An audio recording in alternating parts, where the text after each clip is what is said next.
오늘 말씀 로마서 15장 22절에서 29절까지 말씀입니다. 로마서 15장 22절부터 살피겠습니다.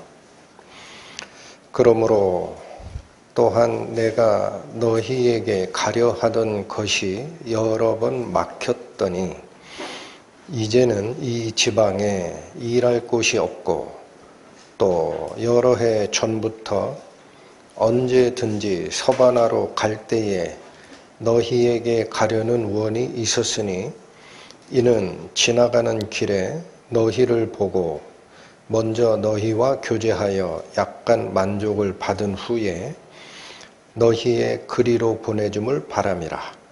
그러나 이제는 내가 성도를 섬기는 일로 예루살렘에 가노니 이는 마케도냐와 아가야 사람들이 예루살렘 성도 중 가난한 자들을 위하여 기쁘게 얼마를 동정하였음이라. 저희가 기뻐서 하였거니와 또한 저희는 그들에게 빚진 자니 만일 이방인들이 그들의 신령한 것을 나누어 가졌으면 육신의 것으로 그들을 섬기는 것이 마땅하니라. 그러므로 내가 이 일을 마치고 이 열매를 저희에게 확증한 후에 너희에게를 지나 서바나로 가리라. 내가 너희에게 나갈 때에 그리스도의 충만한 축복을 가지고 갈 줄을 아노라. 기도하시겠습니다. 하나님 아버지, 세상은 끝을 향하여 점점 더 속도를 높이고 있는 모습을 저희가 보고 있습니다. 그럴수록 저희 성도들은 세상을 향하던 눈을 들어 하나님을 바라보아야 마땅함을 아오나 저희들의 삶이 실제로 그런 은혜 속으로 돌아가는지는 미지수입니다. 오늘 우리는 사도 바울을 통하여 증거하신 그리스도의 충만한 축복이 무엇인지를 다시 한번 상고하는 기회를 갖고자 합니다. 부디 저희 마음속에 하나님께서 주시고자 했던 진정한 복의 근원이 무엇인지 깨닫는 시간 되게 하여 주시고 세상에 뺏기고 있는 저희들의 마음 다시 가다듬어 하나님께로 향하는 은혜가 있기를 원하오니 인도하여 주옵소서. 예수님 이름으로 기도 올립니다. 아멘. 오늘 살피고자 하는 로마서 15장 이 본문은 사실상 로마서의 결론입니다. 로마서 16장까지 있지만 16장은 대부분이 인사말이기 때문에 오늘 살피고자 하는 이 본문이 사도 바울이 로마 교회 성도들에게 하고 싶었던 이야기의 핵심입니다. 요거를 마음에 담아 두시고 그 속에 담겨 있는 깊이 있는 뜻이 무엇인지 우리 광맥 속으로 들어갑니다. 22절. 그러므로 또한 내가 너희에게 가려 하던 것이 여러 번 막혔더니 이 말씀을 사도 바울이 합니다. 자, 이 말씀은 바울이 로마 교회를 방문하겠다라고 계획을 세운 것이 어쩌다가 그런 계획이 나온 것도 아니고 또 한 번 정도 생각했던 그런 것도 아니다라는 거예요. 그래서 이 로마 방문은 그의 전도 계획에 있어서 항상 품고 있었던 목표이었고 그게 또한 다른 선교 역사의 전진 기지로서 역할을 할 것이다 라고 보고 있었다라는 이야기입니다. 여기 여러 번 가려 하던 것이 막혔다라고 하죠. 이 말씀이 로마서 1장하고 서로 상응을 하고 있습니다. 로마서 1장 서두를 다시 한번 가보시면 신약 239페이지죠. 로마서 1장 13절에 보면 인사말을 다 끝낸 다음에 1장 13절 형제들아 내가 여러 번 너희에게 가고자 한 것을 너희가 모르기를 원치 아니하노니 자 이거 진심이었다라는 거죠. 여러 번 가고자 했다라는 거예요. 그렇다면 왜 이렇게 간절히 로마를 방문하고 싶었을까? 이는 하고 이어집니다. 이는 너희 중에서도 다른 이방인 중에서와 같이 열매를 맺게 하려 함이로되 자 사도 바울이 로마 교회를 방문하고 싶었던 그 계획 세웠던 게 여러 차례고 그게 진심이다 이렇게 강조를 하면서 왜 내가 굳이 로마 교회를 방문해야 된다 이렇게 뜻을 밝히느냐면 사도 바울이 세우고 가리켰던 그 많은 이방인 교회에서 얻었던 영적 열매가 있다라는 거예요.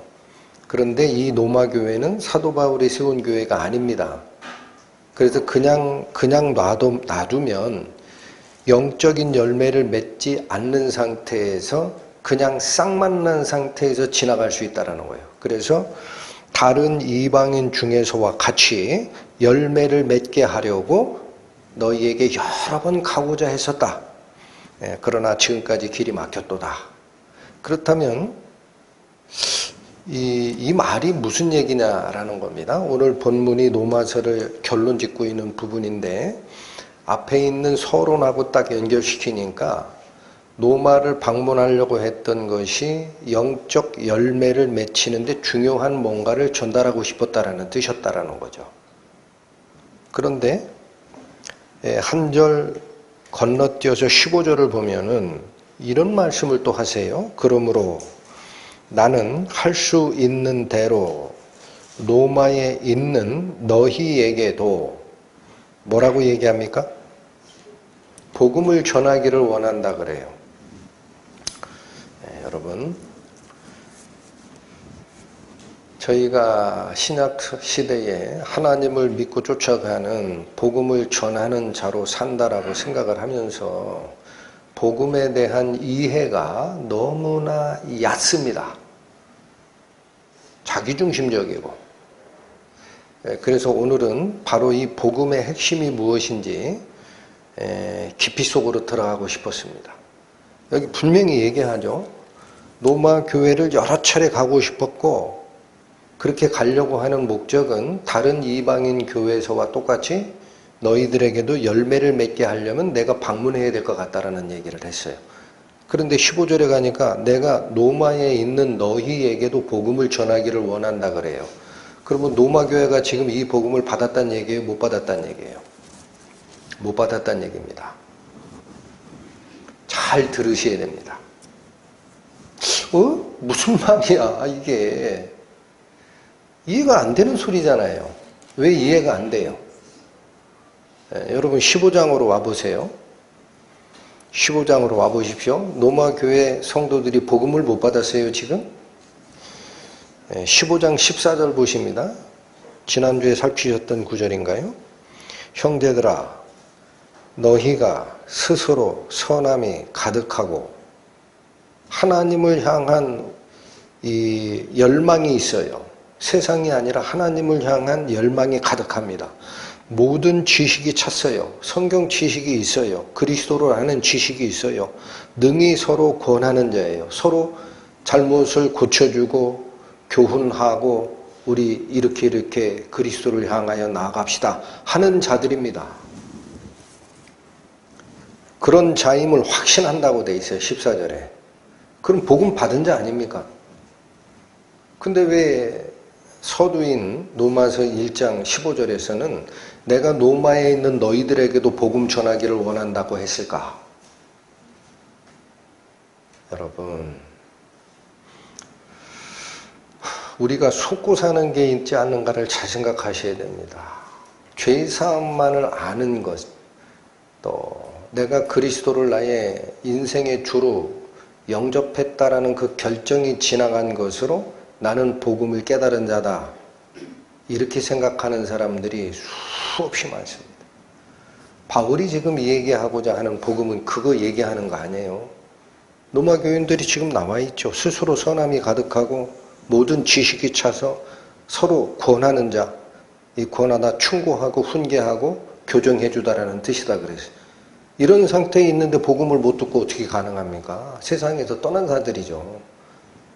그런데 이들이 아직 복음을 모른다라는 거예요.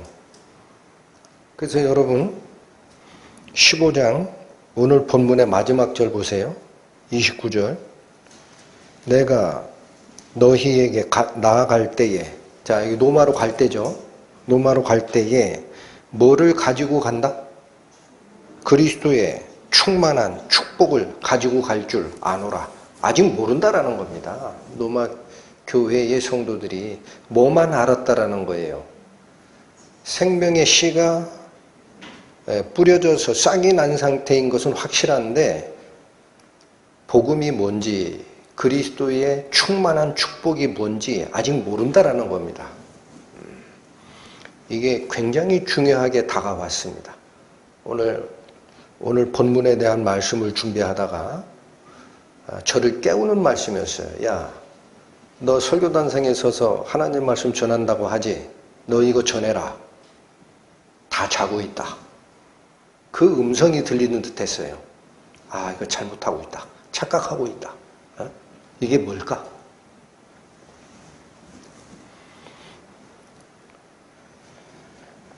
그리스도의 충만한 축복이 복음의 핵심인 것을 꼭 기억하셔야 돼요. 그걸 내가 이해를 못하고 있다. 그러면 복음 언저리에서 헤매는 자임을 기억해야 됩니다. 여러분, 그래서 다시 생각을 했어요. 로마서 1장에 다른 이방인에서와 같이 너희도 열매를 맺게 하려 함이라 이 말씀이 있었습니다. 그 얘기는 사도 바울이 세우고 사도 바울이 교훈했던 교회 속에 가면 이 열매가 있다라는 거예요. 로마 교회는 아직 없다. 그래서 가만히 생각을 했어요. 사도 바울이 가장 많이 교육을 하고 세웠던 교회가 두 군데입니다. 나머지는 전도하다가 바빴어요. 고린도 교회 1년 반 사역을 했습니다. 고린도 교회. 거기 문제가 많았어요. 신전지역이고 음행이 심지어는 자기 아비의 아내를 취하했다라는 문제가 생길 만큼 난리도 아닌 교회였습니다. 그것 때문에 1년 반을 사역을 해요. 그런데 바울이 실제로 교훈했던 교회가 어딜까? 소아시아, 지금 터키 지역의 에베소입니다. 여기서 3년을 사역을 합니다. 그래서 에베소 교회에게 줬던 교훈이 뭘까? 하고 쫓아갔습니다. 에베소서 1장 갑니다. 신약성경 310페이지 펴보십니다. 에베소서 1장 3절에서 5절입니다. 찬송하리로다 하나님 곧 우리 주 예수 그리스도의 아버지께서 그리스도 안에서 하늘에 속한 모든 신령한 복으로 우리에게 복 주시되. 자, 여러분 3절은 핵심이 그겁니다. 땅에 속한 복을 바라지 말라라는 거예요. 하늘에 속한 복이 있다. 그건 영적인 복이다라는 거예요. 그런데 그걸 어떻게 주신다? 그리스도 안에서 주십니다. 그러니까 우리가 이 영적인 복을 이해함에 있어서 그리스도 밖에서 이해하려고 하는 모든 시도는 망하고 실패합니다. 그리스도 안에서 하늘에 속한 영적 복을 주는 게 있다라는 거예요.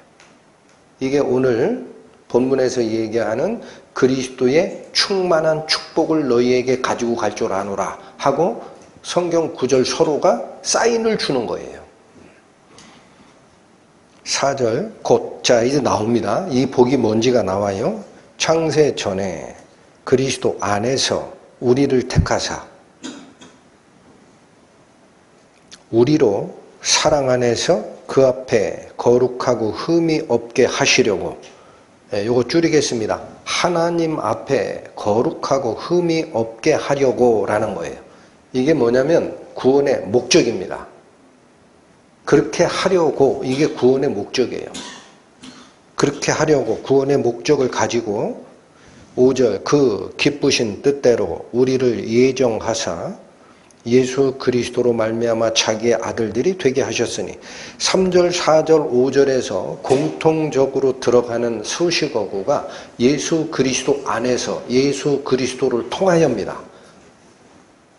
예수 그리스도를 통하지 않고는 하늘에 있는 영적 축복이 뭔지도 모르고 예수 그리스도를 통하지 않고는 하나님 앞에 거룩하고 흠이 없게 쓰는 게 뭔지를 이해를 못하고 예수 그리스도를 통하지 않고는 5절 하나님의 아들도 될 수 없다 이거예요. 그러니까 여기 잘 보셔야 됩니다. 5절만 붙들고 있는 신앙이 있어요. 5절만 붙들고 있다고. 무슨 말이냐? 남이 뭐라고 하면 나 하나님 자녀 됐대. 나 죄사함의 은혜 알았대. 내가 복음을 아는 자야.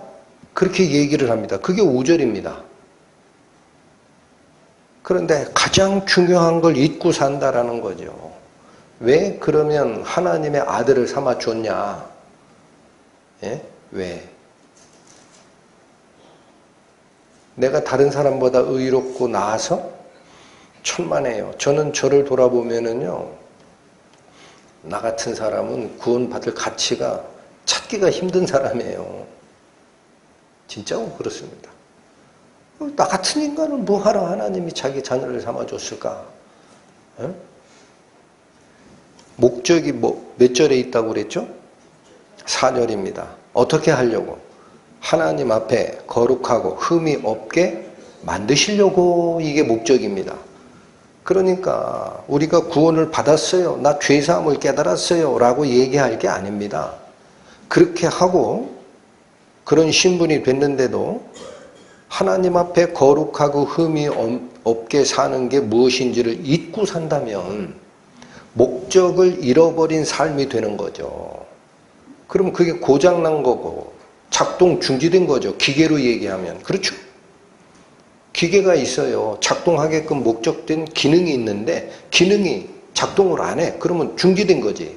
그게 뭐예요? 설사 하나님의 자녀가 되는 신분 변화가 있다 하더라도 그러한 작동이 중지됐다 그러는 것은 잠자는 자죠. 지지난주인가요? 지난주인가요? 말씀에. 자는 자들아, 죽은 자들 가운데서 깨어 일어나라. 예수 그리스도께서 너에게 비추시리라. 이 말씀 기억하십니까? 거기 분명히 구분하는 게 있습니다. 죽은 자라고 안 합니다. 잠자는 자가 있어요. 그 뭐예요? 작동 중지됐으니까 같이 누워있지. 그렇죠?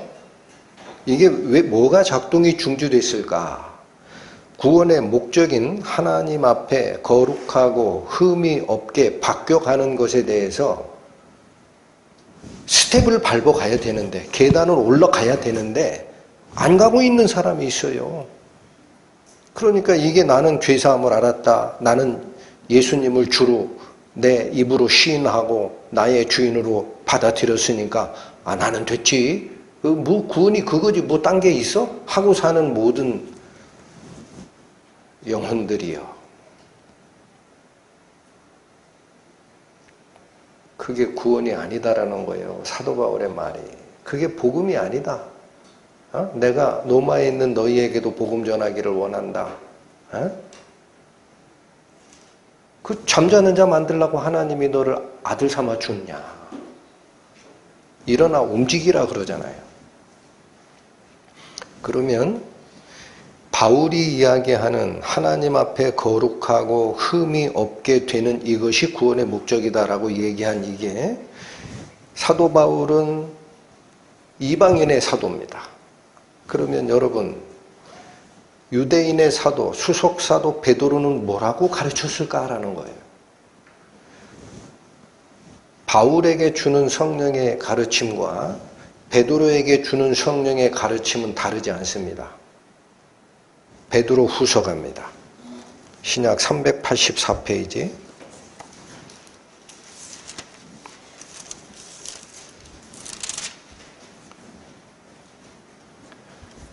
참고로 이 베드로 후서도 베드로의 유언서입니다. 베드로 후서 쓰고 얼마 있다 죽습니다. 마지막에 남기는 말입니다. 베드로 후서 1장 2절 봅니다. 하나님과 우리 주 예수를 알므로 은혜와 평강이 너희에게 더욱 많을지어다. 여러분, 세상적인 평강과 감사함을 비는 게 아니에요. 베드로는 은혜와 평강이 우리 속에 넘치는 그 전제 조건이 어떻게 가능하다, 어떻게 시작된다라고 얘기하죠? 하나님과 우리 주 예수를 알므로 시작이 된다 그래요. 그래서 여기 알므로라고 할 때 그 단어가 있습니다. 이 단어가 헬라어 에피그노시스입니다. 여러분, 그노시스는 여러 번 들으셔서 알 거예요. 그게 지식이에요. 기노스코, 이게 동사고, 알다라는 동사고, 그노시스는 기노스코 돼 있는 명사, 지식입니다. 근데 그 앞에 에피가 붙어요. 이게 무슨 말일까? 여기 다시 잘 들으십시오. 그노시스라는 것이 기노스코, 이게 무슨 알미라고 그랬어요? 체험적 알미라고 그랬어요. 지식이 아닙니다. 자기가 실제로 체험했던 알미, 그 기노스코예요. 여기서 나온 지식인데 앞에다 에피가 붙습니다. 이 에피가 뭐냐? 적합한, 딱 맞는 이라는 뜻이에요. 그러니까 영어로는 fitting, on 이라는 거예요. 딱 그 위에 딱 맞는 그러한 체험. 다시 얘기합니다. 하나님과 예수 그리스도를 정확하게 적합하게 체험한 것을 통해서 일어나는 변화가 있다는 거예요.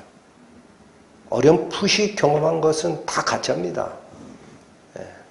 이렇게 경험한 거 다시 보세요. 하나님과 우리 주 예수를 어떻게 함으로?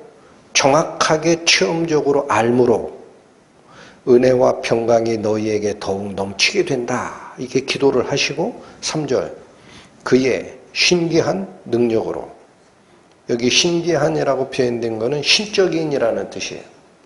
그의 신적 능력으로 생명과 경건에 속한 모든 것을 우리에게 주셨다라고 합니다. 자, 이게 구원받은 자가 받은 거예요. 구원받은 자가 에피그노시스, 정확한 체험적 지식을 통과한 사람들은 하나님의 신적 능력에 힘입어서 두 가지를 받게 된다는 겁니다. 두 가지. 뭐와 뭐를 받아요? 생명에 속한 것과 경건에 속한 것. 여러분, 이거 잘 들으셔야 됩니다. 생명에 속한 것을 받았다라는 게 그게 자녀로 거듭난 거예요. 이것만 딱 붙드는 신앙이 있어요. 나 구원 받았다니까. 그리스도의 피가 나의 죄를 사함을 내가 안다니까. 천지가 바뀌기 전엔 이건 나는 안 바뀌어. 그게 생명에 관한 도입니다. 그거 알았다고 된다라고 해요. 딴 게 또 있다 그러죠? 생명과 경건에 속한 것이 우리에게 주어집니다. 여러분, 이 경건에 속한 것이라는 이 경건이라는 단어가 하나님께 대한 거룩함을 이해하는 것을 다 총칭해서 경건이라고 하는 거예요. 가들리니스, 가드, 하나님, 가들리, 하나님다운, 니스, 속성들. 이게 경건입니다. 하나님다운 속성, 이것을 배울 수 있는 능력을 다 우리에게 주셨다라는 거예요. 그게 적합한 체험적 지식을 너희가 얻고 나서 이루어지는 거다라는 겁니다. 그래서 보십시오. 왜 앞에 신기한 능력으로 이 두 가지를 줬다라고 얘기를 하실까? 왜 이 꼭 신기한 신적 능력으로 이 두 가지를 우리에게 허락했다고 하실까? 여러분, 죽은 목숨에서 영이 거듭나는 생명의 본 어게인은 하나님의 신적 능력이 가미가 되지 않고 그걸 내가 체험했다 하는 얘기하는 게 가짜인 것은 너무나 잘 아시죠? 그것처럼이라는 거예요. 그것처럼 정말로 하나님의 신적 능력이 정확하게 체험된 자는 경건에 관한 것도 반드시 살아 움직이는 힘으로 너희들에게 임하게 될 거다라는 겁니다. 할렐루야. 반드시 두 가지를 준 거예요. 다시 보세요. 3절 하나만 줬다 두 가지를 다시 보세요.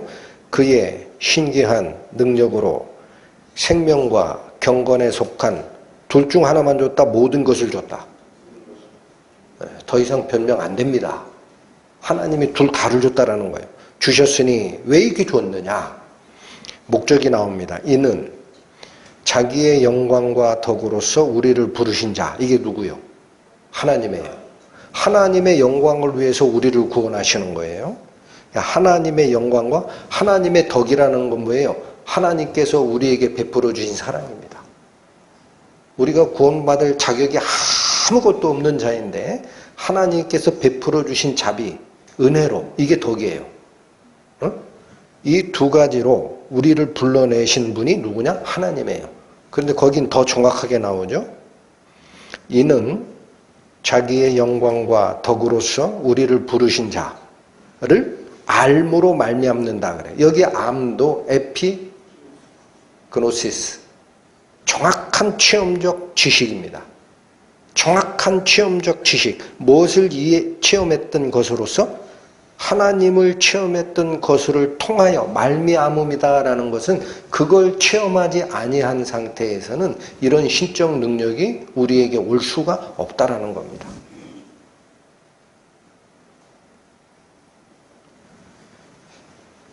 자, 그래서 4절은 그러한 체험적 능력, 생명과 경건에 속한 신적 능력을 받은 자들이 어떤 인생을 살아가느냐라는 것이 4절이에요. 이로써, 자, 이 3절을 받는 거예요. 이게 뭔지 아냐? 그 보배롭고 지극히 큰 약속을 우리에게 주사. 이게 무슨 약속을 주신 거죠?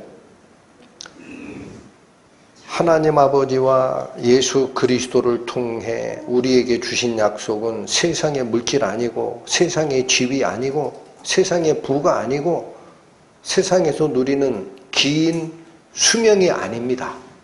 그리스도가 우리에게 약속했던 약속은 딱 하나입니다. 얘들아, 나 조금 있으면 아버지한테 간다. 너희는 나를 다시 못 볼 거야. 그러나 걱정하지 마라. 내가 가면 너희를 데려다가 같이 살 집 만들어 가는 거예요. 집 만들러 간다. 너희의 거처를 만들면 다시 올 거다. 너희를 데려다가 내 아버지 집에 나와 같이 살게 할 거야. 이게 그 보배롭고 지극히 큰 약속입니다. 아멘. 다른 거 없습니다. 예수께서 우리에게 주신 약속. 그 천국의 소망, 영원한 거룩함의 소망, 이 소망이 근거가 돼서 그 말이에요. 이 약속으로 말미암아 이게 근거가 되기 때문에 너희로 정욕을 인하여 세상에서 썩어질 것을 피하게 합니다. 여러분, 여기 말이 굉장히 긴데 한마디로 이런 얘기입니다. 인간적인 정욕, 욕심에 끌린 삶은 세상의 물질을 쫓게 돼 있어요. 그 성경이 이야기하는 게 뭐죠? 육신의 정욕과 안목의 정욕과 이생의 자랑은 다 아버지로부터 온 것이 아니라 세상으로부터 온 것이라. 이런 것들을 사랑치 말라. 그래서 그 육신적 정욕이 이끄는 대로 가게 되면 세상에서 썩어질 것이라는 건 뭐냐면 사라지는 거예요. 세상이 사라질 때 같이 사라질 것. 물질이 됐든 성공이 됐든 돈이 됐든 명예가 됐든 인정받음이 됐든 건강이 됐든 전부 다.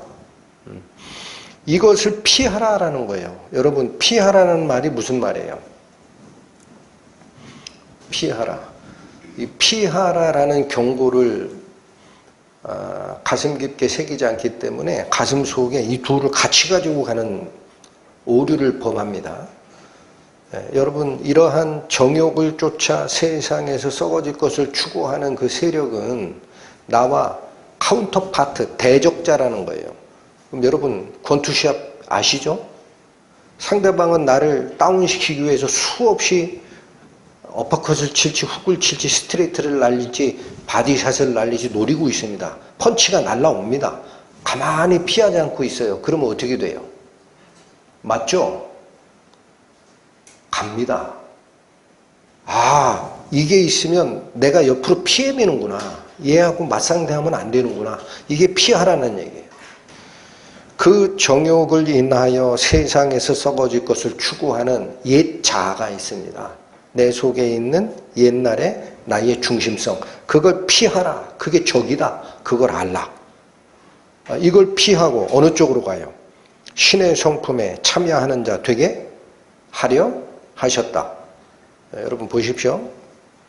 유대인의 12사도의 대표였던 베드로가 우리는 세상의 정욕을 쫓아가다가 없어질 그러한 물질을 추구하는 데서 피해서 도망가가지고 어느 쪽으로 붙어야 되는 거냐? 하나님의 성품에 참여하는 자가 되어야 되는 거야. 이 말씀과 좀 전에 살폈던 에베소서에 하나님 앞에 거룩하고 흠이 없게 하시려고 우리를 아들 삼아줬다라는 말씀과 같죠?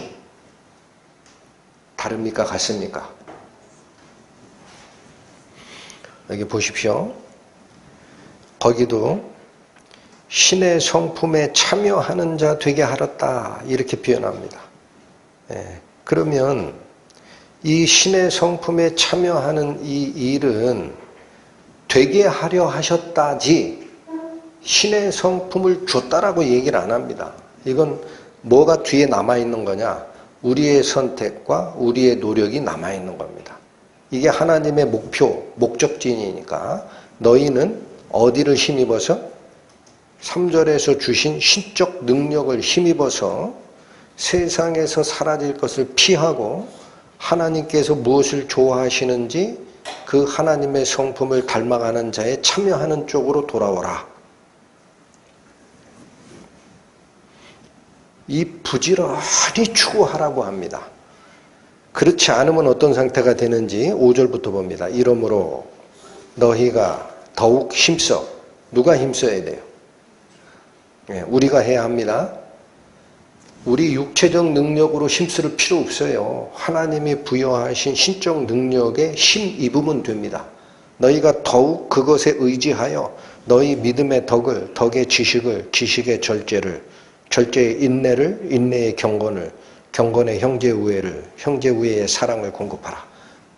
힘써서 하나님의 거룩하신 성품에 참여하는 게 무엇이고 그것들은 어떤 걸 버려야 되는지를 계속 힘쓰라. 8절 이런 것이 너희에게 있어 흡족한지요. 이게 풍부하다라는 거예요. 이런 노력이 풍부하게 하나님의 신적 능력을 뽑아내는데 일조한다면 너희로 우리 주 예수 그리스도를 알기에 게으르지 않고 열매 없는 자가 되지 않게 하려니와. 여러분 베드로도 뭐라고 그래요? 이런 거를 열매 맺는 삶이라는 거예요. 응? 앞에 얘기했던 믿음의 덕을, 덕의 지식을, 지식의 절제를, 절제의 인내를, 인내의 경건을. 그러니까 우리가 경건에 나아가는 그 길에는 절제와 인내가 꼭 필요합니다. 세상 것에서 눈을 돌려야 됩니다.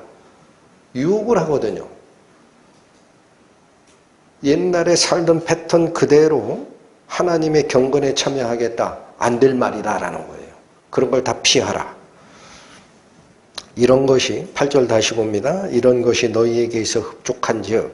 너희로 우리 주 예수 그리스도를 알기에 게으르지 않고 열매 없는 자가 되지 않게 하려니와. 자, 이제서 그리스도를 알아간다 그래요. 여러분 구원 받으면 그리스도를 알아간 게 아니고요. 알아갈 준비가 된 겁니다. 예? 예수 그리스도로부터 너 무슨 문제가 있으면 나하고 상의하자 하고 핸드폰 하나 받은 거예요. 그러면서 예수께서 핸드폰 주실 때 뭐라고 경고를 날리느냐? 얘야, 너 핸드폰 가지고 있지? 이거 배터리 수명이 24시간이야. 반드시 매일 충전해라. 그렇지 않으면 나랑 교통이 안 돼. 그걸 여기다 가지고 있다고 해서 내가 하나님께 선물 받았다 하고 이거 충전하는 노력 기울이지 않으면 됩니까? 다음에 실제로 삶의 문제가 생기걸랑 나한테 전화해. 이게 내 속의 영을 살려내시고 하나님의 음성을 듣는 귀를 주신 거예요. 이제 시작이에요. 그거 해주신 거예요. 그래서 이제부터 통화하고 그리스도가 무엇을 요구하시는지, 우리에게 요구하는 신의 성품은 무엇인지 이런 거를 알아가는 것이 8절 그리스도를 알기에 게으르지 않는 상태가 되는 거예요. 그러면 열매 맺는 자가 되는 겁니다. 9절 이런 것이 없는 자는, 이런 게 뭔지 몰라요. 구원 받고 나서도 그냥 죄사함만 알아. 어? 이런 것이 없는 자는 소경이라. 눈이 감겼다. 원시치 못한다라는 게 뭐냐? 멀리 내다보지를 못해요. 가까이 있는 것만 눈에 보여요. 응? 당장 이 앞에 있는 거, 나에게 이익이 될 거, 나의 출세에 도움이 될 거, 내가 해결해야 되는 직장 문제, 이것만 눈앞에 보여요. 저 멀리를 바라보는 눈이 없어요. 원시치 못할 뿐 아닙니다. 더 큰 문제가 생깁니다. 그의 옛 죄를 깨끗게 하심을 어떻게 했다? 네, 여러분 이런 삶 살아보십시오. 죄사함도 있는 삶을 삽니다. 죄사함 까먹은 인생을 살아요. 죄사함을 왜 해줬는데요? 앞으로 그 속에 살지 말라라는 뜻이죠. 어디로 돌아오라. 하나님의 거룩함에 참여하라. 그거 힘이 없어가지고 죽은 자들 가운데서 딱 엎어져가지고 잠자기 시작하면은요, 거기가 더러운 데인지 깨끗한 데인지 구분이 없습니다. 거기 그냥 있어요.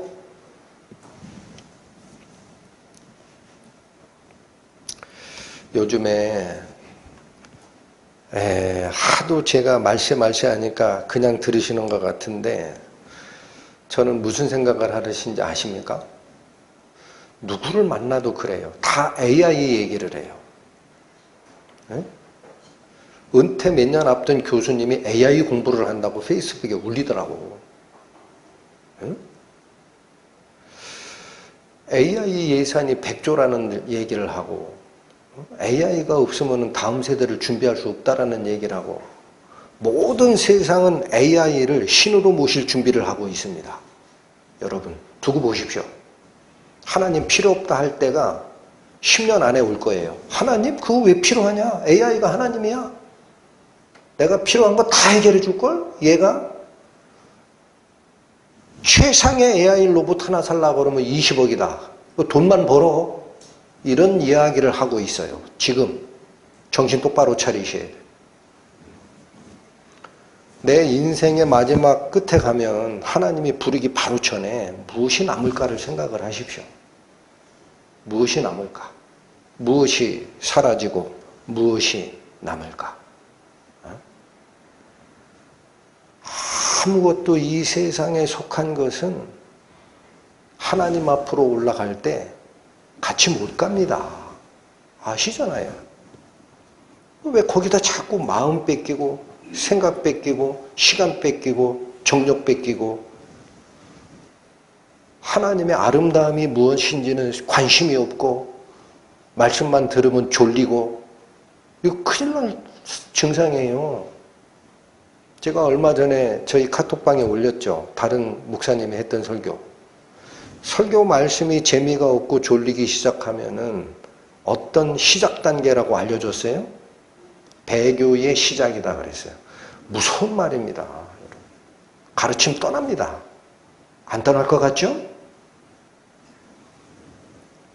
쉬워요. 이 세상을 다스리는 신의 능력이 우리와 지금 스파링 링에서 같이 권투하고 있는 상대편 선수임을 기억하셔야 됩니다. 내가 가만히 있으면 안 맞는 줄 아세요?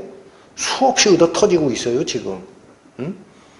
멍이 들어서 그렇기 전 단계인지도 불구하고 모르고 있다고 지금. 응? 오늘 본문으로 다시 돌아오십니다.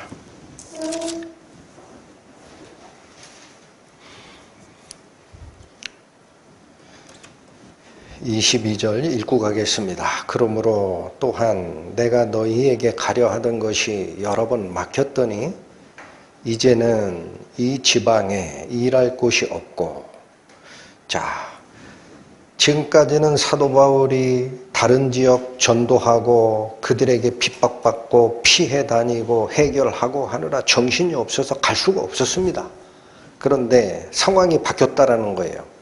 23절 이제는 자 지금 편지를 쓰고 있는 이 시점에서는 이 지방에는 일할 곳이 없대요.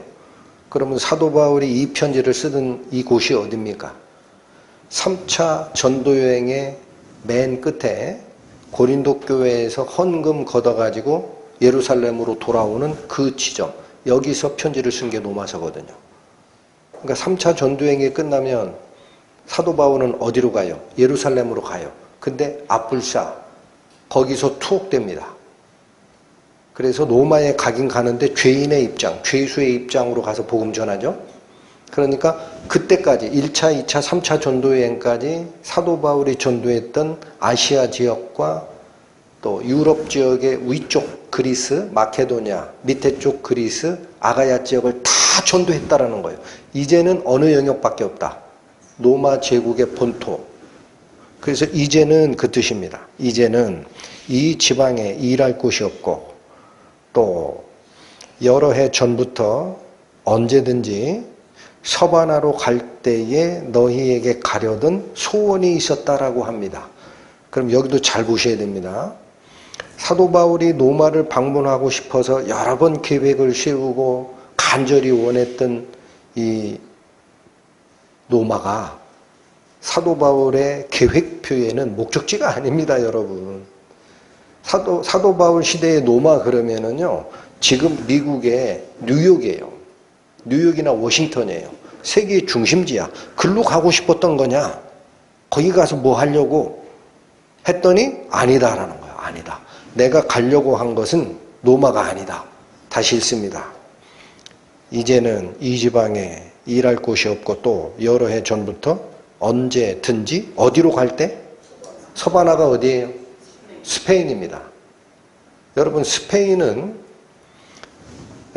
그 당시 유럽 대륙의 제일 끝쪽이에요. 해가 지는 쪽. 그게 스페인이에요. 거기가 끝이에요. 거기서부터 항해 시대를 거쳐서 아프리카를 발견하고 아프리카가 아니죠. 아메리카를 발견하고 아시아, 서인도 쪽으로 가가지고 아시아를 발견하고 하는 거지. 이 당시 세계에서는 스페인 그러면은 해가 지는 땅 끝입니다. 땅 끝까지 가겠다라는 거예요. 스페인까지, 서바나까지 갈 때에 너희에게 가려는 소원이 있었다. 그러니까 사도 바울이 로마 교회는 중간 기착지로 쓰고 싶었던 겁니다. 어디를 가려고? 땅끝 서바나에게 예수님을 전파하려면 로마가 중간 선교 기착지가 되줬으면 좋겠다라는 뜻이 있었다는 거예요. 그러니까 보십시오. 사도 바울은 이 선교에 대한 열정이 끝이 없어요. 예수님이 입에서 하셨던 말씀을 기억하고 계셨던 거 아닌가 싶어요. 예수께서 말세를 뭐라고 설명을 했습니까? 어느 때가 끝이 오리까? 제자들이 물었을 때 예수님이 뭐라 그래요? 이 복음이 천하의 증거가 되기 위해서 땅끝까지 전파되리니 그제야 끝이 오리라. 사도 바울은 그래. 예수님 오실 때 얼마 안 남았지. 내 생애 끝에 서바나까지는 복음 전하고 죽어야 되겠다. 인생의 목적이 예수님 말씀하고 딱 맞는 분이에요. 그렇게 바꿔버리셨거든. 24절 이는 이 계획이 왜 너희에게 가는 곳이 최종 목적지가 아니고 서바나까지 갈 때에 너희를 잠깐 들리겠다라는 이유가 뭐냐? 그게 24절이에요. 이는 지나가는 길에 너희를 보고 여기 목적지라고 그래요? 통과지라고 그래요. 로마는 통과지다. 먼저 너희와 교제하여 약간 만족을 받은 후에 너희의 그리로 보내줌을 바람이라. 그리로는 서바나예요. 이게 내 목적이다, 계획이다라는 거예요. 근데 여기 약간 오해가 되는 번역이 있습니다. 로마 교회 성도들이 굉장히 서운하게 생각할 뻔했어요. 우리한테 오는 것도 아니고 서바나 가는데 중간에 들리는데 24절 지나가는 길에 너희를 보고 우리는 뭐 객분이야? 근데 먼저 너희가 먼저고 서바나는 나중이야. 이건 약간 안심이 돼. 먼저 너희와 교제하여 약간 만족을 받은 후에 아, 깊게 교제 안 하고 대충? 그 다음에 서반으로 갈 거야? 여러분, 약간이라는 이 단어 있습니다. 이게 양으로 얘기하면 약간이에요. 시간으로 얘기하면 잠시 동안입니다. 번역을 시간 쪽으로 해 주셔야 됩니다. 얼마 동안. 그러니까 사도 바울이 로마에 가 있어서 정착하고 싶은 마음이 없어요. 잠깐 동안 만족을 받은 후에라는 말은 이 만족을 받다라는 단어가요. 헬라어의 원래 뜻은 가득 차다라는 단어의 수동태입니다. 그러니까 뭐냐면 시간은 얼마 안 되지만 나는 서바나로 가야 되니까 시간은 얼마 안 되겠지만 너희와 교제를 해서 가득 채워짐을 받은 후에 기쁨을 만끽한 후에 그 뜻이에요. 그러니까 노마를 소홀히 여겼다는 뜻이 아니에요. 번역이 이상하게 돼서 그런 거지. 이해하셨을 겁니다. 지나가는 길에 너희를 보고 첫 번째 목적이 있다라는 거예요. 먼저는 너희와 교제하여 잠시 동안이지만 교제의 기쁨을 가득 받은 후에 그 뜻입니다. 그 다음 너희의 그리로 보내줌을 바람이라. 로마 성도들이 그리로 서바나로 자기를 보내주기를 내가 희망하고 있다. 이게 왜 서바나로 가는데 보내주고 말고 허락을 받아야 됩니까? 그 뜻이 아닙니다. 여기서 보내줌이라는 이 프로펜포라고 하는 헬라어가 있습니다. 이 용어는 여행을 지원해 준다라는 때 쓰는 전문 용어입니다. 여행을 지원해 준다. 그래서 성경이 아닌 그 당시의 헬라어 다른 작품에도 보면 이 프로펜포는 항상 여행객에게 뭔가를 지원해 줄 때 쓰는 단어예요. 뭘 지원해 주느냐? 돈이 필요하면 재정적 지원을 해줍니다. 또 새로운 지역을 여행을 가게 되면은 어느 루트로 가야 안전한지, 어느 루트로 가야 빠른지 이런 거 알려주는 교통편 제공이 있죠. 또 내가 정말 그 지역은 처음 가보는 지역이라 위험하다 그러면은 보디가드나 여행 안내를 해줄 어떤 사람을 인력을 거기다 붙여주는 지원도 포함된다 그래요. 그러니까 사도 바울이 서바나 선교를 목적으로 하고 로마 교회에게 원하는 게 뭐냐면 나의 서바나 선교를 위해서 너희가 필요한 재정적 또는 경험적 또는 사람의 지원을 너희한테 받아야 내가 서바나로 갈 거다라는 거예요. 그러니까 여러분 여기 보십시오. 복음 전도자가 혼자 뭔가를 하는 게 아닌 거예요. 복음은. 모든 게 연합이 됩니다.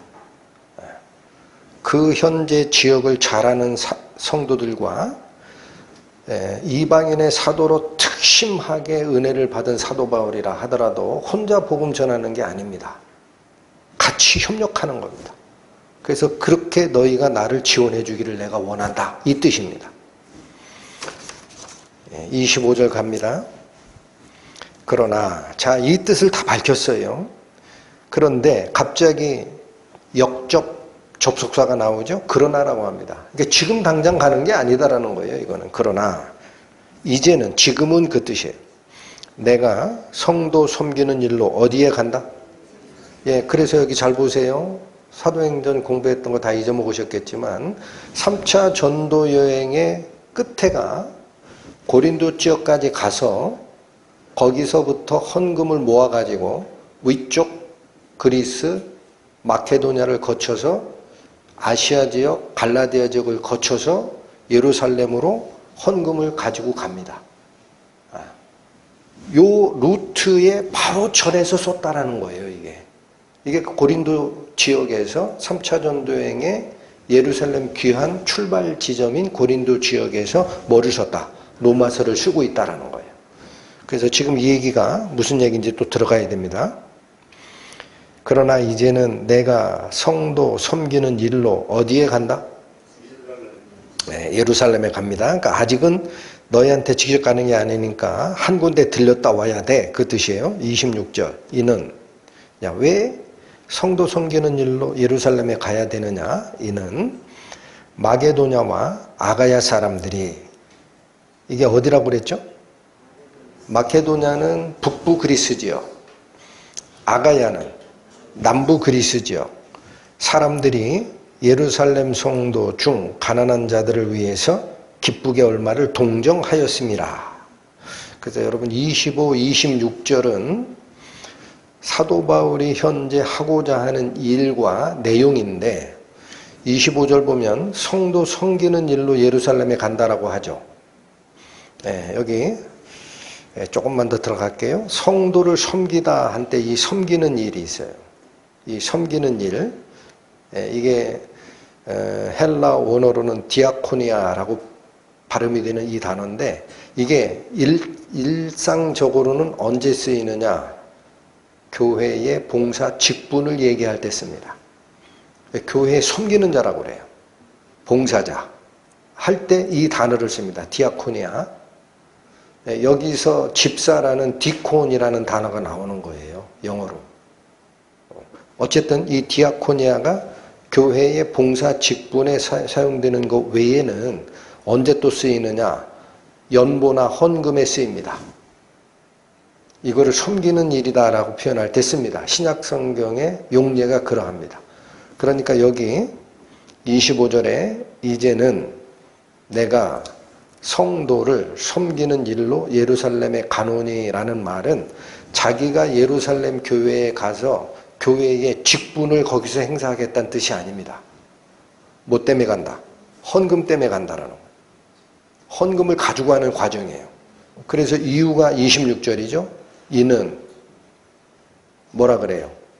마케도냐와 아가야 사람들, 북부 그리스와 남부 그리스 성도들이 예루살렘 성도 중 가난한 자들을 위해 기쁘게 얼마를 동정하였음이라 그러죠. 이 동정하였다라는 것이 헌금을 냈다라는 거예요. 그런데 하나만 더요. 동정하다라는 이 단어, 제가 헬라어를 가끔 써가지고 어렵기는 한데 그래도 이 단어는 코이노니아 기억하시는 교재죠. 이게 코이노니아입니다. 오늘 은혜 받으셔야 돼요. 그러니까 무슨 말이냐 지금. 기쁘게 얼마를 동정하였음이라 할 때 이 동정하였음이라는 단어가 교제를 나타내는 코이노니아를 쓴다. 그래서 그렇다면 우리가 아는 교제라고 할 때 쓰는 이 코이노니아라는 이 단어의 원래 뜻이 뭐냐라는 거예요. 원래 뜻은 함께 나누는 행위 등을 다 코이노니아라고 부르더라. 뭐를 코이노니아라고 한다? 함께 나누는 것들. 오늘 이 개념이 굉장히 중요합니다. 함께 나누는 행위를 그래서 교제라고 하는 거예요. 교제가 뭐예요? 주고받죠. 은혜도 나누고 말씀도 나누고 필요하면 뭐도 나누고 물질도 나누고 서로 함께 나누는 행위가 코이노니아인데 왜 이거를 예루살렘 성도 돕기에 사용하라 하고 이 헌금한 것에 쓰이느냐 이거죠. 여러분 코이노니아 우리의 교제의 출발점은 어디야 이렇게 어디라고 생각을 하세요?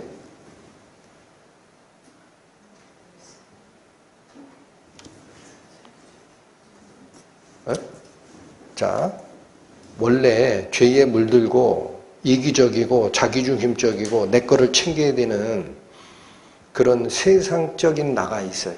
이 사람에게는 나눈다라는 개념이 이해가 안 되는 개념이에요. 나누긴 왜 나누어? 내가 더 가져가야지. 자, 이 나눔이 어디서부터 오는지 봅니다. 고린도전서 갑니다. 고린도전서 10장 신약 275페이지 펴보십니다. 고린도전서 10장 16절 우리가 축복하는 바 축복의 잔은 그리스도의 피에 참여함이 아니며 우리가 떼는 떡은 그리스도의 몸에 참여함이 아니냐. 떡이 하나요 많은 우리가 한 몸이니 이는 우리가 다 한 떡에 참여함이라. 이 말씀 나오죠. 이거 성찬식의 의미에 대한 말씀인데 거기 보십시오. 16절 그리스도의 피에 참여함이라는 단어 있죠. 또 이어질 때 그리스도의 몸에 참여함, 여기도 참여함이 있죠. 17절에 다 한 떡에 참여함이라 할 때 참여함이 있죠. 이 세 가지 단어가 다 코이노니아입니다. 그러니까 보세요. 이걸 직역하는 한글 성경이 있어요. 의역 말고. 그게 킹제임스 흠정역인데 킹제임스 우리 흠정역 성경이나 여길 보면은 이 참여함이라는 것을 함께 나눔이라고 번역을 했어요. 원어대로 번역을 한 겁니다. 그러니까 피에 함께 피를 함께 나누고 그리스도의 몸을 함께 나누는 행위가 성찬식에서 포도주 잔을 마시고 떡을 같이 떼는 그 일이다라는 거예요. 그래서 한 떡에 참여하는 것이 17절의 의미다라는 거예요. 한 몸이니까. 그러니까 자, 별건 아니지만 그래도 한번 확실히 하고 넘어갈 게 있습니다. 성찬식에서 포도주를 나누고 떡을 나누는 행위는 단순히 그러한 종교적 절차보다 한 몸에 참여한다라는 뜻이 있어서 가능하면 떡 부서리기를 나누면 안 됩니다. 우리는 명수가 얼마가 안 되지만요. 몇천 명 되는 교회도 한 덩어리 떡시루를 만들어요. 거기서 떼내야 돼요. 이걸 제대로 구현하자라는 뜻에서 어찌됐든 이때 뭐가 사용이 된다? 코이노니아. 그러니까 보십시오. 예수 그리스도의 피를 함께 나누고 예수 그리스도의 생명 되시는 그의 말씀, 몸을 함께 나누지 않은 자는 여기서부터 함께 나누는 물이 흘러갈 게 없다고. 여러분, 이기적인 인간이 뭘 나눠줘요? 자기 거 챙기기 바쁘지. 그렇죠?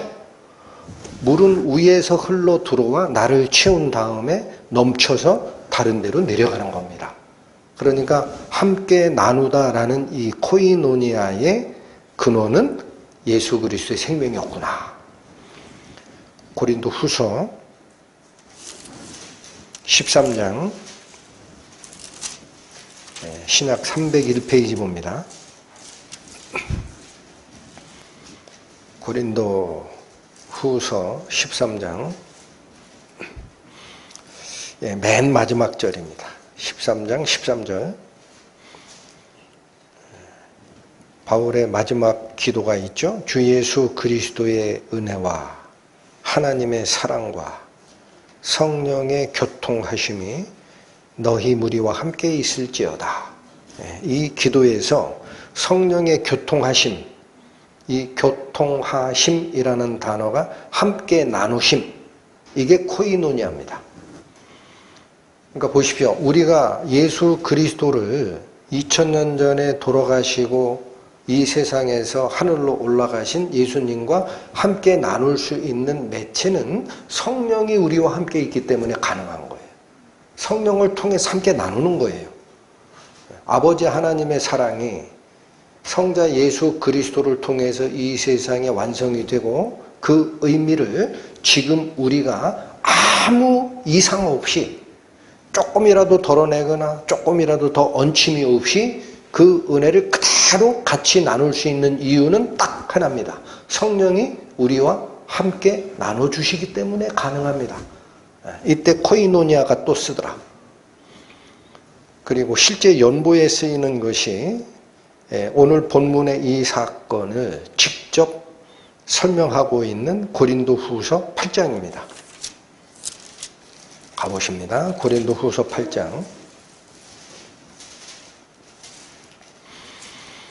294페이지 1절에서 5절까지 봅니다. 형제들아, 하나님께서 마케도냐 교회들에게 주신 은혜를 우리가 너희에게 알게 하노니. 자, 사도 바울 여기서 마케도냐 교회에게 주신 하나님의 은혜가 있다라고 얘기를 시작하죠. 이 은혜가 뭔지를 봅니다. 2절 환난의 많은 시련 가운데서 저희 넘치는 기쁨과 극한 가난이 이 연보가 나오게 되는 근원입니다. 하나님에 대한 기쁨이 있어야 돼요. 그 다음에 여러분 돈이 없으면 연보 못 내는 걸 알고 계신 분 있어요? 오늘 이 말씀 잘 은혜 받으세요. 극한 가난 속에서도 연보가 나옵니다. 저희의 넘치는 기쁨과 극한 가난이 저희로 풍성한 연보를 넘치도록 하게 하였느니라.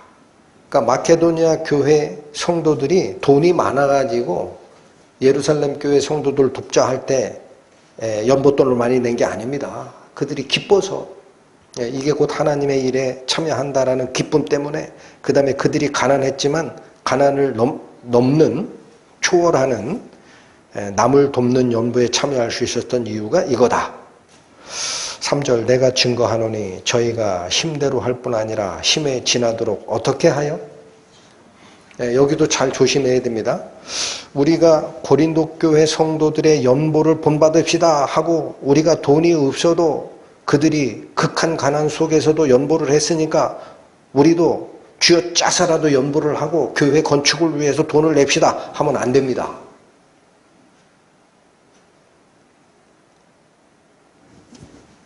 3절을 잘 읽어주셔야 됩니다.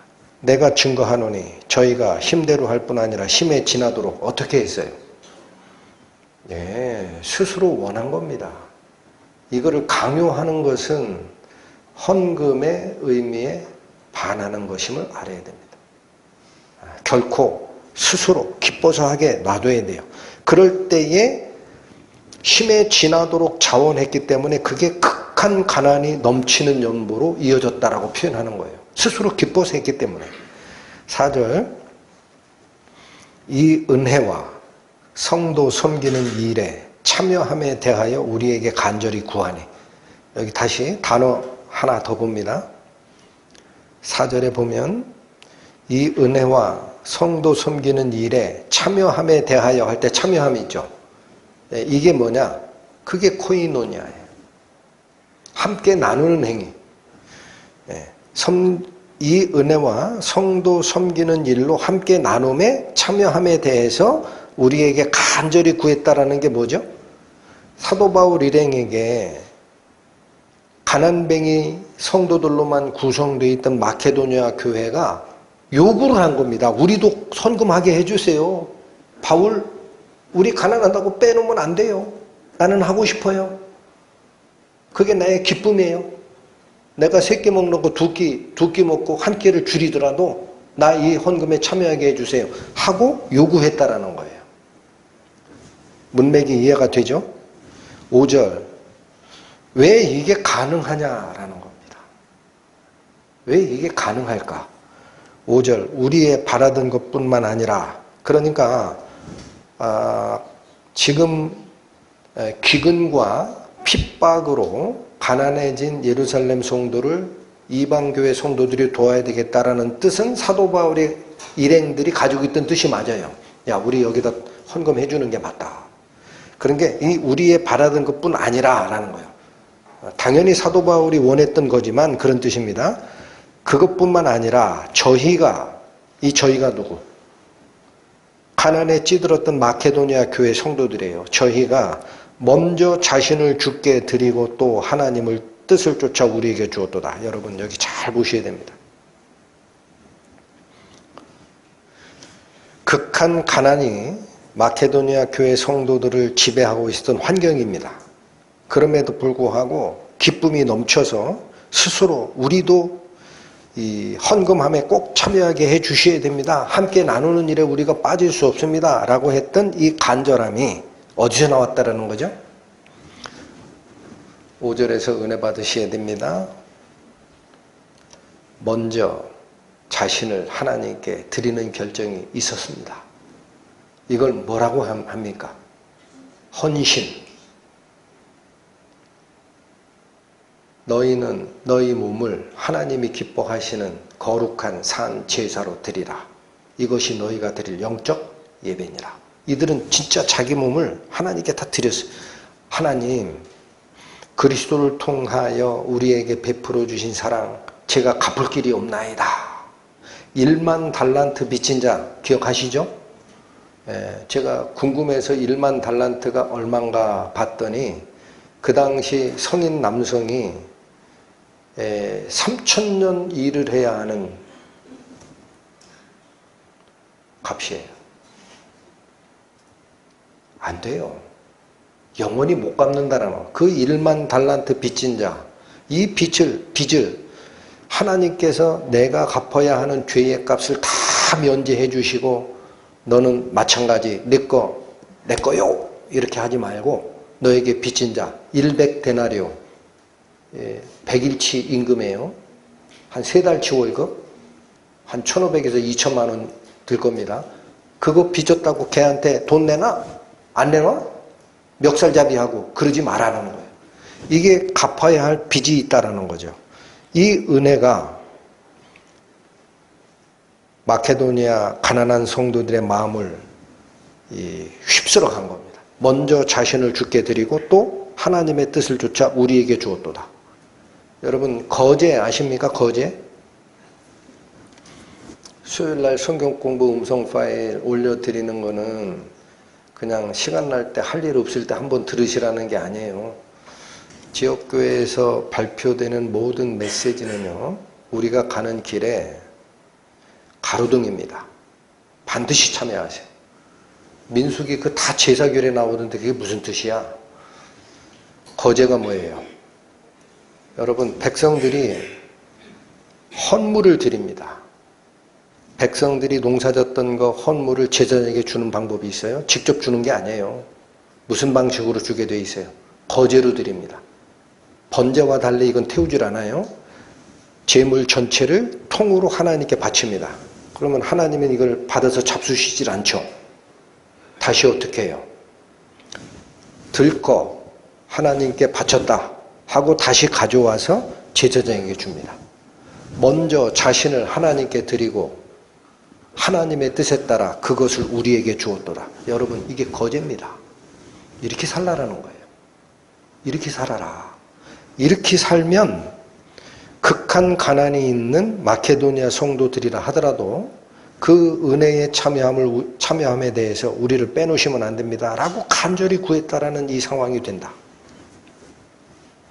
왜 이게 가능하죠? 오늘 제가 로마서 15장 마지막 사도 바울이 그런 얘기를 하는 그 지금 대목이었어요. 그러나 이제는 내가 성도 섬기는 일로 예루살렘에 가노니 이는 마케도냐와 아가야 사람들이 예루살렘 성도 중 가난한 자들을 위해서 기쁘게 얼마를 동정하였습니다. 이 헌금을 예루살렘 교회를 위해서 갖다 바치는 일이 먼저니까 이거 끝나면 너희한테 갈 거야. 이 얘기를 한 건데 거기에 코이노니아가 동정하는 이 단어에 나오고 코이노니아의 출발점은 이기적인 사람 안에 있었던 성품 아니구나. 누구로부터 받은 것을 밑으로 흘려내리는 거죠. 예수 그리스도의 피와 예수 그리스도의 살에 참여함에 곧 우리가 신적 생명력을 부여받았다라는 뜻이고 그게 나를 채운 다음에 나의 잔을 넘친 다음에 밑에 있는 다른 가난한 성도들을 섬기는 함께 나누는 코이노니아로 이어진 것이 뭐다? 헌금이다라는 거. 이게 연보입니다. 다시 본장으로 넘어옵니다. 로마서 15장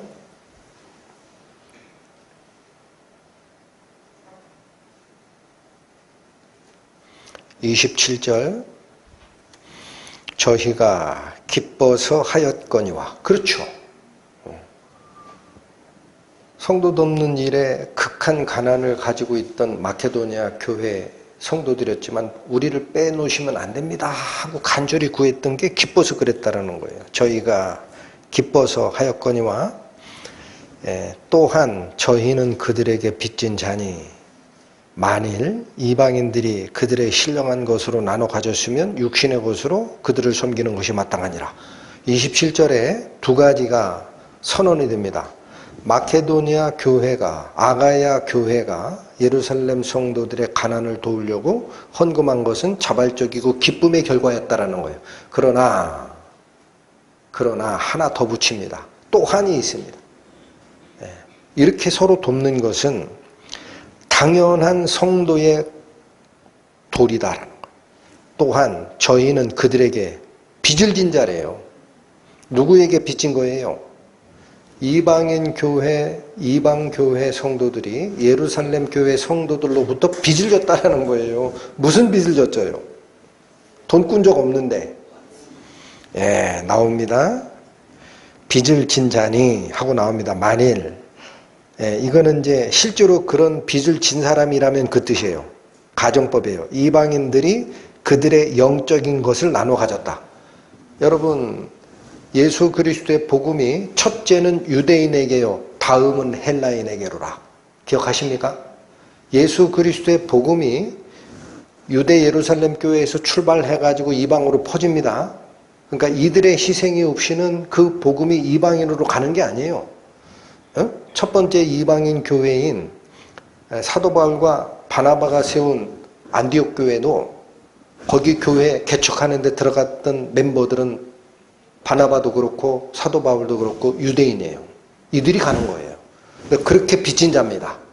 영적인 빚을 진 자입니다. 이게 신령한 것으로 빚 나눠 가졌으면, 여러분 여기 나눠 가졌으면 이게 뭐예요? 코이노니오에오. 이건 동사예요. 명사라면 코이노니아야. 그러니까 오늘 얘기하는 게 그거예요. 그리스도의 복음으로 나눠 가지는, 함께 나누는 행위에 참여한 자는 그들이 어려울 때 물질적인 것으로 다시 섬기는 것, 그게 당연한 빚 갚는 원리 아니냐. 읽습니다. 27절. 저희가 기뻐서 하였거니와 또한 저희는 그들에게 빚진 자니 만일 이방인들이 그들의 신령한 것을 나눠 가졌으면 육신의 것으로 그들을 섬기는 것이 어떠하니라? 마땅하니라. 그래서 이게 원리라는 거예요.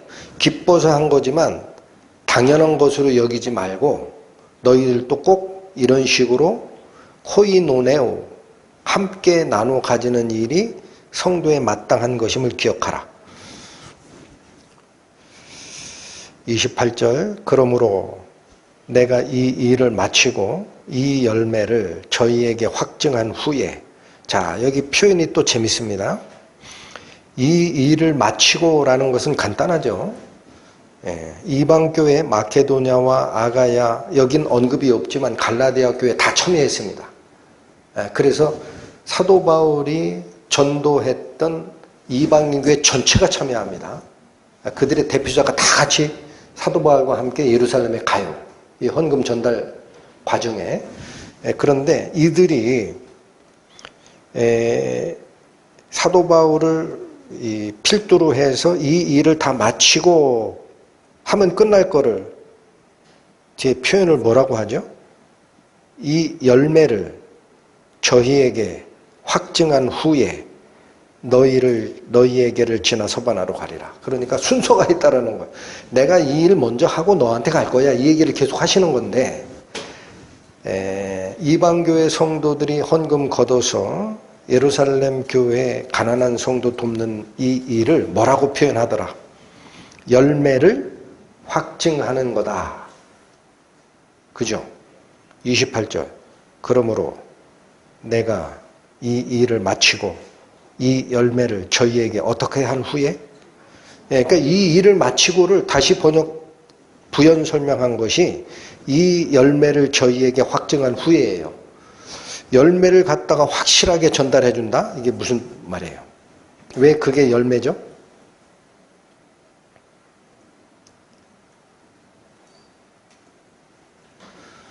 여기 다시 코이노네오, 교제하다, 코이노니아, 함께 나눔. 어디가 원천이라 그랬어요?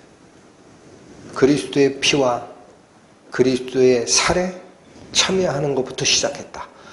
이 생명에 같이 함께 나눔에 참여한 자는 성령의 교통하심에도 함께 나누는 것이고, 여기에 참여하는 이 기쁨들이 결국 같은 생명을 공유하고 있는 성도들의 가난함도 내 거 구분 없이 함께 나누고 참여하는데,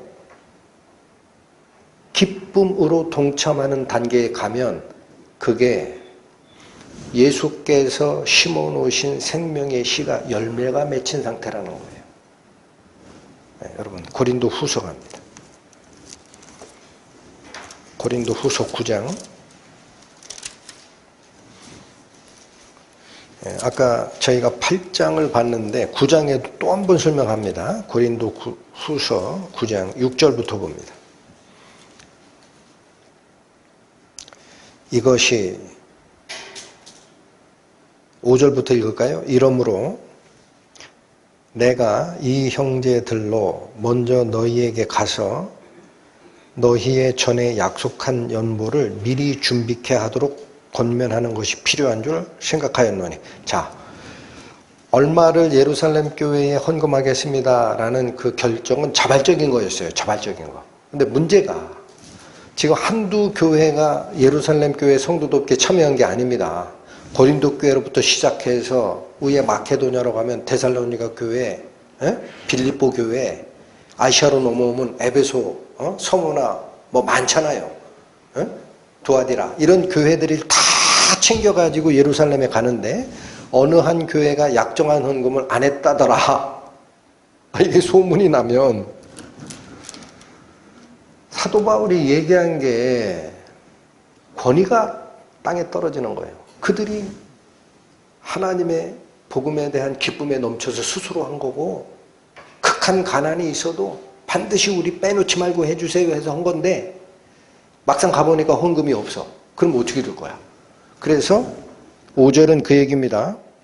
대표단을 몇 사람을 보내요. 이 형제들을 먼저 너희에게 가서 너희가 전에 약속한 연보를 미리 준비하도록 틀림없이 이행하도록 권면하는 게 필요하다라고 생각했다라는 거예요. 왜 그러냐? 이렇게 준비하여야 참 연보답고 뭐가 아니라.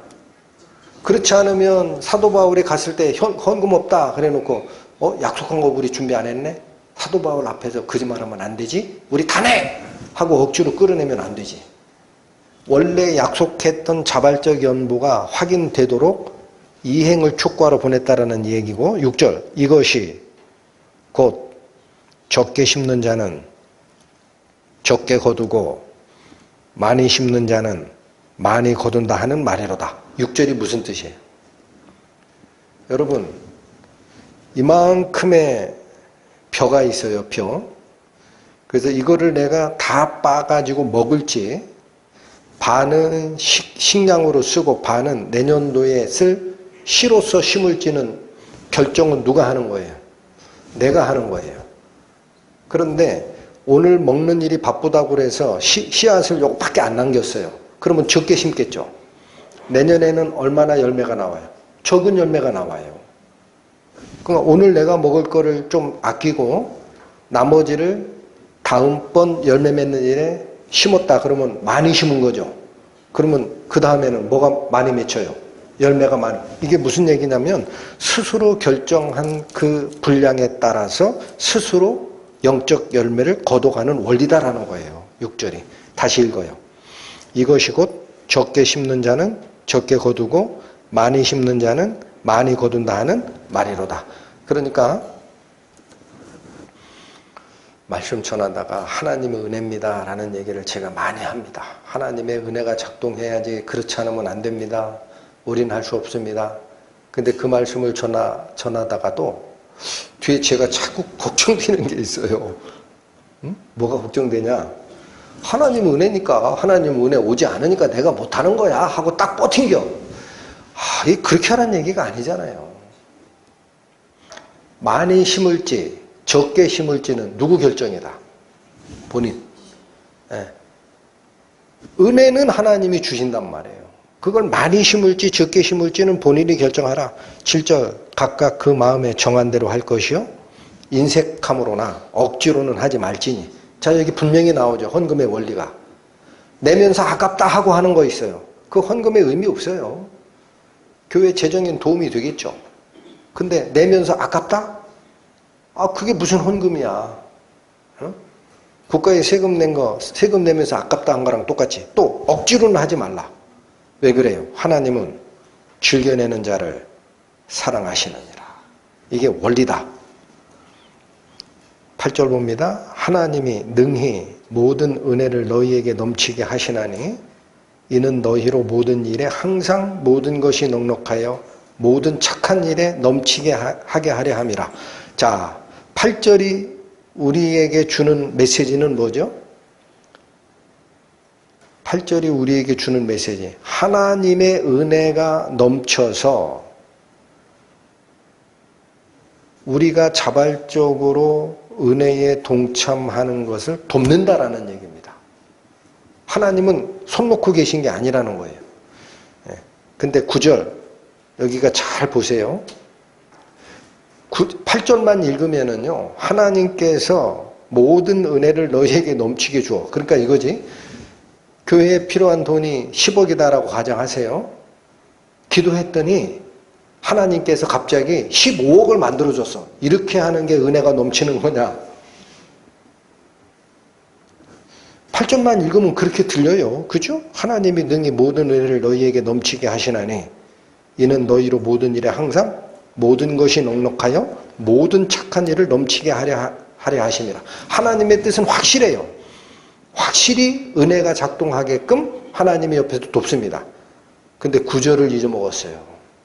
성경 그래서 앞뒤를 잘 읽으셔야 돼. 9절 뭐라고 하나 보세요.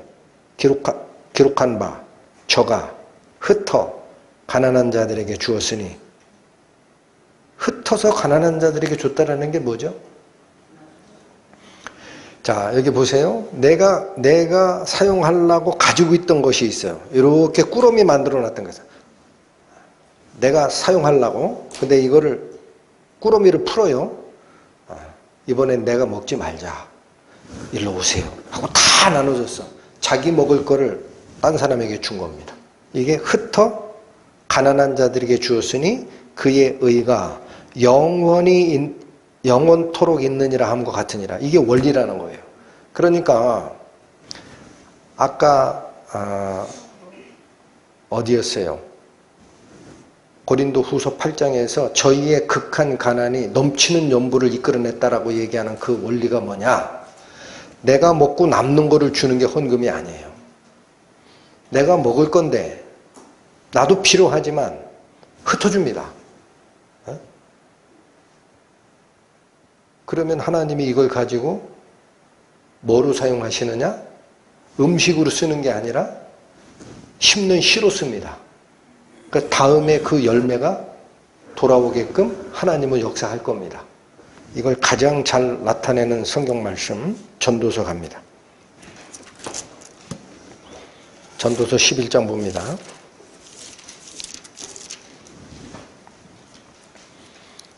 구약 956페이지 전도서 11장 1절 보십니다. 너는 내 식물을 물 위에 던지라. 여러 날 후에 도로 찾으리라. 여러분 이게 무슨 말이에요? 내가 먹을 빵이 있어요. 그거 내가 먹어야죠. 삼시세끼 먹어야 되는 필수 식량 아닙니까? 근데 그 먹을 빵을 어디다 던지래요?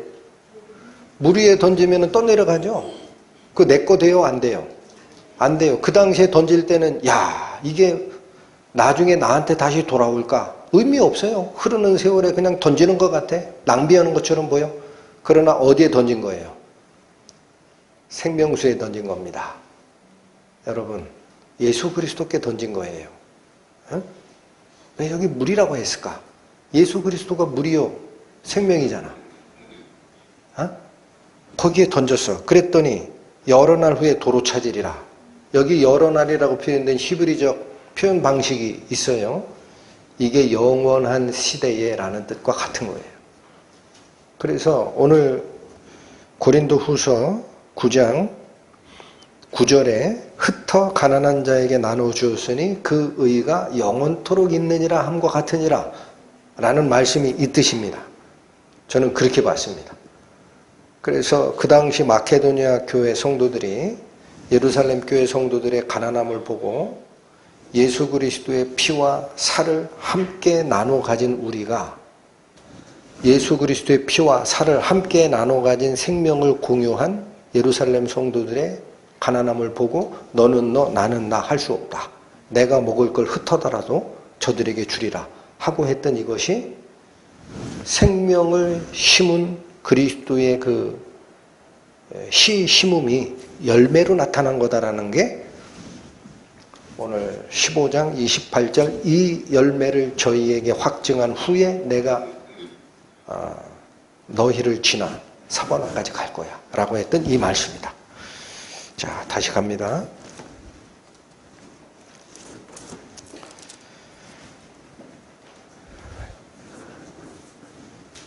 이런 말씀을 이렇게 전하면 가끔 여쭤보는 게 그건데, 아유, 오늘은 안 들을 걸. 너무 부담되네. 편안한 말씀 나올 때 올 걸. 오늘은 좀 안 들었으면 딱 좋겠는데, 이런 쪽으로 마음이 가세요? 아니면, 이거는 저한테 얘기 안 하셔도 돼요. 야, 뭐냐.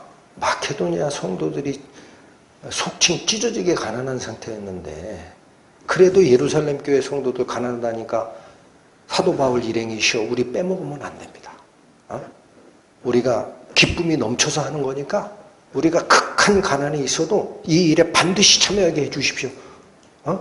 라고 하는 이 마음을 품었을까? 그러면 나는 이 시대를 살고 있는 성도로서 하나님께 무엇을 내드려야 나로 인하여 씨를 심으시고 나중에 열매를 받아가실까? 여기에 궁금증이 귀가 이렇게 열리십니까? 다 이쪽 맞죠? 그걸 깨우란 얘기입니다. 하나님의 선하심에 내가 기쁨을 같이 하고 하나님이 이끄시는 방향이 나는 이쪽으로 생각하고 있었는데 좌측이야 라고 얘기를 하든가 반대로 나는 이 길을 따라가는데 하나님이 깨어나라 이쪽이다 라고 얘기하든가 간에 우리는 그 말씀이 진정한 기쁨과 감사를 나에게 줄 것을 믿기 때문에 그 길을 쫓아가는 게 성도의 순종입니다. 자기 헌신. 자, 마지막 절 읽겠습니다. 로마서 15장 29절 내가 너희에게 나아갈 때에 그리스도의 충만한 축복을 가지고 갈 줄 아노라. 아멘. 네, 기도하시고 마치겠습니다. 하나님 아버지, 오늘 저희는 스스로 성경 지식에 충만하고 또 하나님을 향한 선함으로 마음속이 가득하여 다른 성도들이 잘못하는 것을 고쳐주고 교훈할 수 있었던 로마 교회 성도들이다 하더라도 사도 바울의 눈에는 완전한 복음의 열매 속으로 들어가지 못한 상태다라는 사실을 확인하였습니다. 부디 저희가 생명의 말씀 함께 나눠받아 저희 생명이 죄로부터 거듭나는 경험을 했다 하더라도 실제로 신적 생명력이 저희 안에 심겨져 활동한다면 반드시 드러나야 되는 경건의 능력, 그것을 사모하고 자기 자신을 주께 헌신하고 다시 내어받는 거제의 기쁨 깨닫는 시간 되도록 인도하여 주시고 이 사실을 모르고 세상에 발 담그고 살아가는 불쌍한 영혼들에게 주의 복음 전하는 빛의 전사로 입을 벌리는 은혜 있기를 원하오니 인도하여 주옵소서. 예수님 이름으로 기도 올립니다. 아멘.